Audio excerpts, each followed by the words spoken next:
Bueno, la pregunta tiene dos partes. La primera parte de marginalidad urbana ha sido entendida desde los 70, 80 en Latinoamérica como una falta de conexión entre el avance de la modernización capitalista, por un lado, y la creación de economías informales de subsistencia. Y entre esta economía informal está la producción de la vivienda, y eso lo vivimos bastante en Santiago.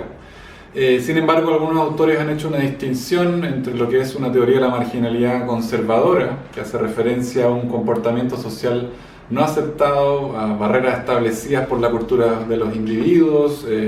viene de herencia de la cultura de la pobreza, y se refuerza el tema de la adaptación a los cánones dominantes de ciudadanía. Y por otro lado hay una teoría de la marginalidad crítica que subsiste hasta el día de hoy, que hay mucha literatura diciendo que todavía se puede hablar de este concepto, que enfatiza la idea de que los obstáculos para estos individuos vienen desde el Estado y desde las clases dominantes. Se critica, por ejemplo, en vivienda las erradicaciones de campamento y se sostiene que la informalidad residencial es una respuesta racional y eficiente a la falta de oportunidades, y se promueve la autoconstrucción combinada con acciones del Estado. Y ahí aparecen desde gente como Turner en Perú y otros varios autores.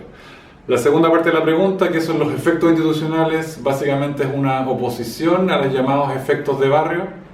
Los efectos de barrio es una tradición investigativa de los últimos 10, 20 años que sostiene que la concentración física de la pobreza genera problemas sociales, como embarazo adolescente, deserción escolar, violencia intrafamiliar, desempleo, inacción juvenil, etc., más allá del efecto que tiene la pobreza por sí misma. Esta idea se ha trabajado fundamentalmente en base a correlaciones y regresiones estadísticas, pero en sí misma no implica causalidad, es solamente correlación. Por oposición, entonces, la idea de los efectos institucionales apunta a las instituciones públicas, privadas y civiles, y cómo afectan estas como variable intermedia en la emergencia de problemas sociales. Por ejemplo, el mal funcionamiento de un municipio, el trabajo negligente de carabineros, la ausencia de inversiones y de servicios privados, la falta de instituciones civiles de cooperación social, etc. En resumen, entonces, la idea de marginalidad urbana y efectos institucionales, que es el título de nuestro proyecto de investigación y el de nuestra conferencia internacional de este año, en octubre, apunta a cómo las instituciones participan de la creación, manejo y transformación de la pobreza urbana. Bueno, este problema desde la academia se ha asumido consciente e inconscientemente las ideas de los efectos de barrio. Esto es que para un barrio pobre es normal tener oportunidades, servicios y recursos pobres, y por lo tanto abundan y crecen los problemas sociales. Los estudios más avanzados sobre este tema han utilizado metodologías cuantitativas en Chile y Latinoamérica, influenciadas por esta tradición norteamericana de los últimos 20 años, como decía, para calcular los efectos de barrio, pero no se han hecho cargo de la gran cantidad de supuestos que esconden estos llamados mecanismos que llevan a la ocurrencia de problemas sociales, como los efectos de pares, que son muy discutidos en temas de educación, el contagio social, los modelos de rol, etc.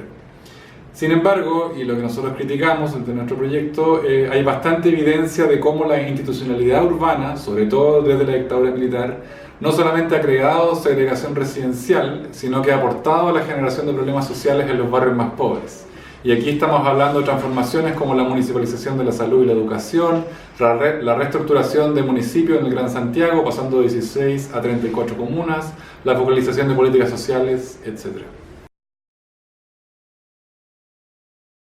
Bueno, la pregunta sobre los efectos de la configuración del espacio sobre el comportamiento social o el comportamiento humano es una discusión de muy larga data en los estudios urbanos, la arquitectura, la geografía, la antropología, etc.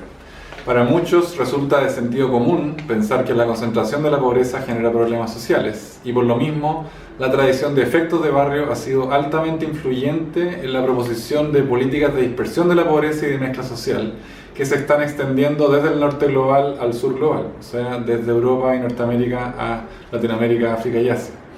El supuesto simplista es que si la concentración de la pobreza genera problemas adicionales, la dispersión de la pobreza podría detener la aparición de estos problemas a modo de un círculo virtuoso.